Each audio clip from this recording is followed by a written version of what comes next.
Radhe Radhe everyone. दोस्तों, आप सभी को मेरी तरफ से आने वाली निर्जला एकादशी व्रत की हार्दिक शुभकामनाएं। 18 जून 2024 को निर्जला एकादशी व्रत आने वाली है। आज की इस वीडियो में आप सुनेंगे निर्जला एकादशी व्रत की पौराणिक कथा कहानी। आइए व्रत कथा की शुरुआत करते हैं। दोस्तों, भीमसेन व्यास जी कहने लगे कि हे पितामह, भ्राता युधिष्ठिर, माता कुंती, द्रौपदी, अर्जुन, नकुल और सहदेव आदि सब एकादशी का व्रत करने को कहते हैं, परंतु महाराज मैं उनसे कहता हूँ कि भाई, मैं भगवान की शक्ति पूजा आदि तो कर सकता हूँ, दान भी दे सकता हूँ, परंतु भोजन के बिना मैं नहीं रह सकता हूँ। इस पर व्यास जी कहने लगे कि हे भीमसेन, यदि तुम नरक को बुरा और स्वर्ग को अच्छा समझते हो तो प्रति मास की दोनों एकादशियों को अन्न मत खाया करो। भीमसेन कहने लगे कि हे पितामह, मैं तो पहले ही कह चुका हूँ कि मैं भूख सहन नहीं कर सकता हूँ। यदि वर्ष भर में कोई एक ही व्रत हो तो वह मैं रख सकता हूँ, क्योंकि मेरे पेट में ब्रक नाम वाली अग्नि है, सो मैं भोजन किए बिना नहीं रह सकता। भोजन करने से वह शांत रहती है, इसलिए पूरा उपवास तो क्या, एक समय भी बिना भोजन किए रहना मेरे लिए बहुत ही ज्यादा कठिन है। अतः आप मुझे कोई ऐसा व्रत बताएं जो वर्ष में केवल एक ही बार मुझे करना पड़े और मुझे स्वर्ग की प्राप्ति हो जाए। श्री व्यास जी कहने लगे कि हे पुत्र, बड़े बड़े ऋषियों ने बहुत शास्त्र आदि बनाए हैं, जिनसे बिना धन के थोड़े परिश्रम से ही स्वर्ग की प्राप्ति हो सकती है। इसी प्रकार शास्त्रों में दोनों पक्षों की एकादशी का व्रत मुक्ति के लिए रखा जाता है। व्यास जी के वचन सुनकर भीमसेन नरक में जाने के नाम से भयभीत हो गए और कांप कर कहने लगे कि अब क्या करूं मैं, मास में 2 व्रत तो मैं कर नहीं सकता, हाँ वर्ष में 1 व्रत करने का प्रयत्न अवश्य कर सकता हूँ। अतः वर्ष में 1 दिन व्रत करने से यदि मेरी मुक्ति हो जाए तो ऐसा कोई व्रत आप मुझे बताइए। यह सुनकर व्यास जी कहने लगे कि वृषभ और मिथुन की संक्रांति के बीच ज्येष्ठ मास के शुक्ल पक्ष की जो एकादशी आती है उसका नाम निर्जला एकादशी है। तुम उस एकादशी का व्रत करो।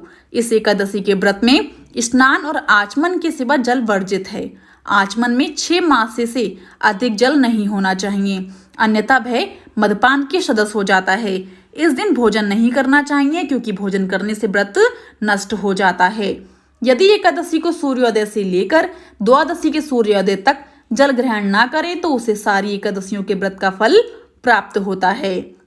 द्वादशी को सूर्योदय से पहले उठकर स्नान आदि करके ब्राह्मणों का दान आदि देना चाहिए।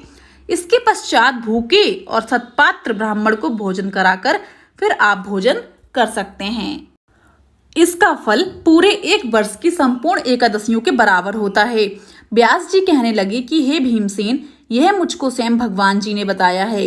इस एकादशी का पुण्य समस्त तीर्थों और दानों से अधिक है।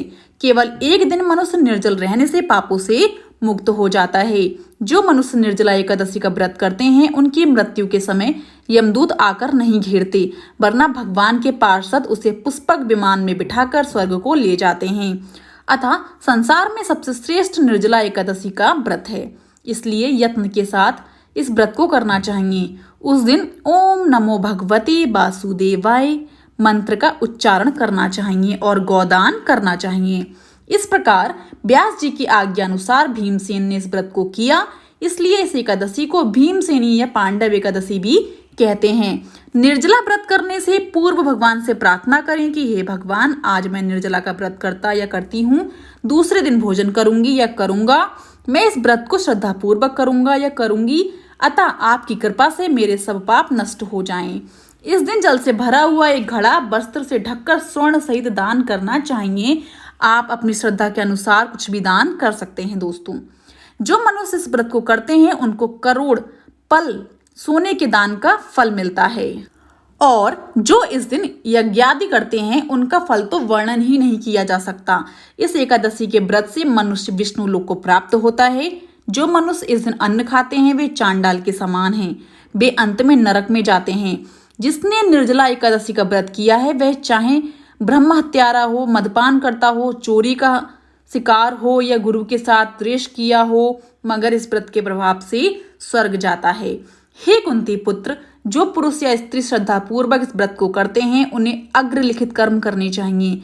प्रथम भगवान का पूजन, फिर गोदान, ब्राह्मणों को मिष्ठान व दक्षिणा देनी चाहिए। तथा जल से भरे कलश का दान अवश्य करना चाहिए।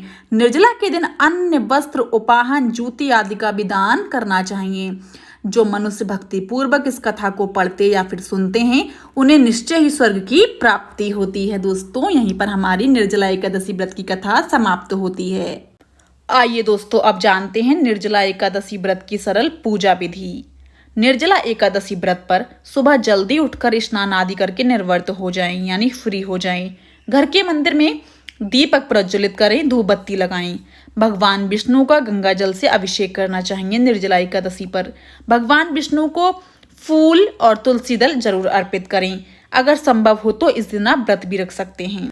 निर्जला एकादशी की कथा पढ़ें, भगवान की आरती करें, भगवान को भोग लगाएं। इस बात का विशेष ध्यान रखें कि भगवान को सिर्फ सात्विक चीजों का भोग लगाया जाता है। भगवान विष्णु के भोग में तुलसी को जरूर शामिल करें। ऐसा माना जाता है कि बिना तुलसी के भगवान विष्णु भोग ग्रहण नहीं करते हैं। इस पावन दिन पर भगवान विष्णु के साथ ही माता लक्ष्मी की पूजा करें। इस दिन भगवान का अधिक से अधिक ध्यान करें। दोस्तों, आइए अब जानते हैं निर्जला एकादशी व्रत का पारण समय क्या होगा। निर्जला एकादशी व्रत का पारण 19 जून 2024 को किया जाएगा। व्रत पारण का समय रहेगा सुबह के 5:23 से सुबह के 7:28 तक। दोस्तों, इस समय में आप अपना निर्जला एकादशी के व्रत का पारण खोल सकते हैं, अपना व्रत खोल सकते हैं। दोस्तों, यदि आपको आज का ये वीडियो पसंद आया हो तो जाने से पहले मेरे चैनल को लाइक, शेयर एंड सब्सक्राइब करना बिल्कुल भी ना भूलें। And also press the bell icon ताकि मेरी कोई भी वीडियो आए आप सभी को नोटिफिकेशन तुरंत मिल जाए। दोस्तों, कमेंट बॉक्स में मुझे राधे राधे जरूर बोलिएगा।